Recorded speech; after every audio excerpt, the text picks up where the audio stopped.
The basic tools of information technology we use to communicate have become a nightmare for some. The need to create a cybercrime division was felt by Pakistan when Daniel Pearl was kidnapped back in 2002, and his captors started sending anonymous emails to newspapers, prompting authorities in Pakistan to seek external help to pinpoint the senders. FIA was asked to create a new department. So that was done, and a new department with the name of NR3C, National Response Center for Cybercrime, was created. Pakistan launched its National Response Center for Cybercrime to combat criminals of the digital world. But complicated issues require calculated measures. Introducing cybercrime offense punishable by death or life imprisonment in case terrorists commit e-crime resulting in loss of life is meant to deter the would-be e-offenders. It's only pertained to one section, that is cyber terrorism. And even in that section, it makes very clear that death penalty will be given in all those cases in which some human death has occurred.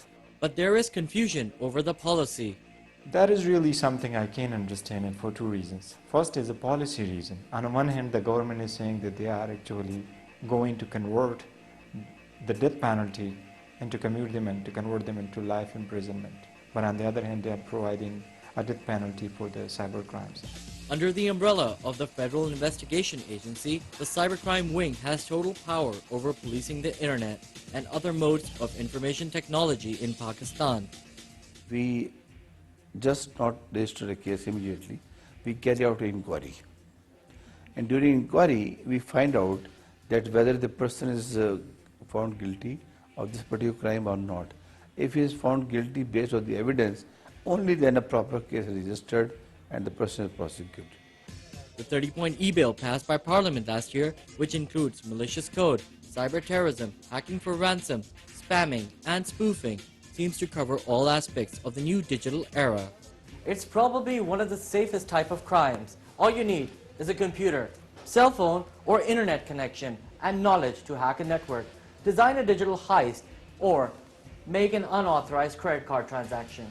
Different kind of hacking which is going on for the long time. The people used to use the credit card numbers and account numbers for the hacking at the website, and through there transfer money in their own accounts. Most commonly used places to commit cybercrimes are internet cafes in Pakistan, where usually no registration is required, nor proof of identity. Makes this outlet a safe haven to operate and escape the crime scene, while the culprit is sometimes practically untraceable. Normally, we find a IP address up till the cyber cafe when we try to locate the person, and even using its proxy server information, we go to the terminal that the person was sitting here. So if it's only a 1 or 2 day old story, then the cyber cafe owner may tell us that Mr. So-and-so was sitting here. But in some of the cases, we miss the information also. Typically, cybercrime is difficult to stop. For example, recently we were contacted for a very famous American website called PayPal, which usually is used for making transactions on the internet, and someone in Islamabad had a website which was a copy of it and was using that website to take money from people. Recent years have seen a rise in cyber terrorism, with more than 300 e-offense cases alone registered by the 18-month-old Cybercrime Division. The internet platform has been widely used by terrorists to project their ideology and get the message across to the world. As the trail to apprehend these groups is harder to track by conventional law enforcement agencies, especially in Pakistan, the technologically advanced cyber police makes tireless efforts to bring the perpetrators to justice. Electronic messaging, financial transactions, emails, sensitive data uploads, and/or any utensil of technology used with ill intent is subject to punishment by the Cybercrime Division. And it's not just within Pakistan. With cyber policing, they can go across the border with the help of other countries. This is one of the biggest scandal in the world in terms of its volume. Only 3 computers have been decoded.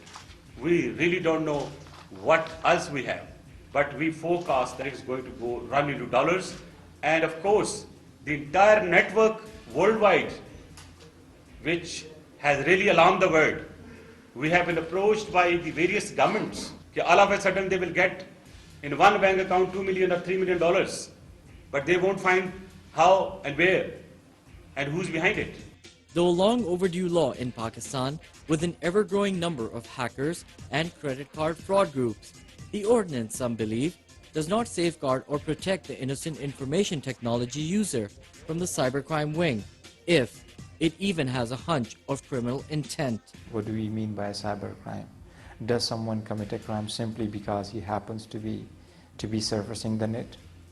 So I think a lot is yet to be done, and we would have to wait for the time to come in the future. And I think the government or the legislature will have to ensure that they can provide enough information in the act itself to ensure that the innocent are protected. What if you have not committed the cybercrime, but just by knowing your password, your friend or someone else does it? You are the one who will be convicted if the cyber police traces the crime down to your account or computer. We can't change our password all the time. Sometimes we give it out and forget to change it. How does the law protect us in this case?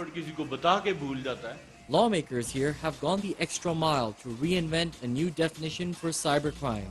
Harsh punishment for cybercrime or terrorism may be the right step forward to control the warlords in cyberspace, but the ordinance has been met with skepticism by the digital savvy community, saying it has been drafted without consulting the stakeholders and does little good to the industry by flouting the Cybercrime Convention, which has been signed by 43 countries.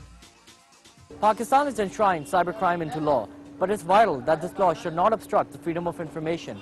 Until this law is streamlined in Pakistan, even your free expression on the net or critical point of view on an SMS text message could land you in a lot of trouble.